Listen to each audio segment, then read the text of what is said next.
What's the biggest mistake that leaders make when it comes to giving feedback? Hey there, if we haven't met yet, I'm Vanessa. I work with leaders in business to bring out the best in themselves and others through shifting their mindset and shifting their behavior.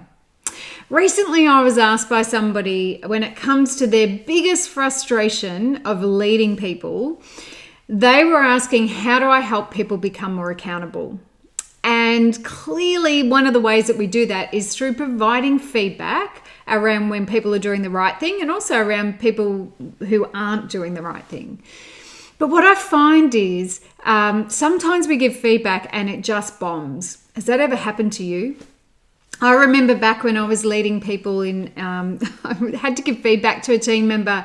I chose totally the wrong location, totally the wrong timing. It was like 5 minutes before a team meeting. I went to his desk. There were customers around and other staff members. I just directly gave him this little bit of feedback around how he made this mistake, and it all blew up in my face. So I'm not sure about you, whether you've been in a similar circumstance, but sometimes those challenging times can teach us something. But for me now, what I help clients do is to understand the human behavior aspect that falls behind that. Because the reality is nobody likes to know that they're being wrong. It's a feeling that we avoid about getting something wrong or making a mistake. And I think that we've got to have the philosophy as a leader that people are doing the best they can with what they know. So if they knew how to do something better, most of them would be doing that thing better. So it's our responsibility to help our team members to understand where their gaps are. And the other cool thing that I think really matters that perhaps we don't pay enough attention to is that people underestimate their full potential. And as a leader, we can really help them with that, because where they think that they can't achieve something and we're there to support and guide them, we can help them to see that they can. Like, has that ever happened to you where you've got to the end of doing something that you thought was almost impossible and looked back on it and thought, I never realized I had that potential in me, and maybe because someone else saw that in you?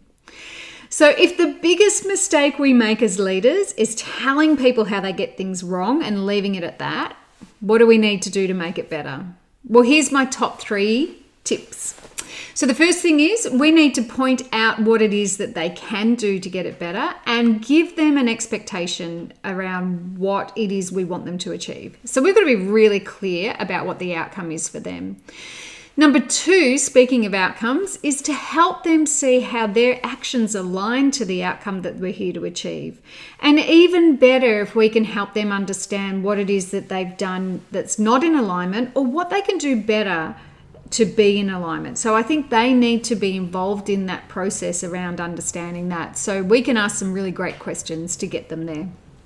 And I guess the third thing is we have to be able to communicate our belief in them. And we need to communicate that with a sense of certainty so that they can be certain within themselves. So listen, I trust that you gain value from this. I really appreciate you dropping by to Empowered Leadership, and I look forward to speaking to you next week. See ya.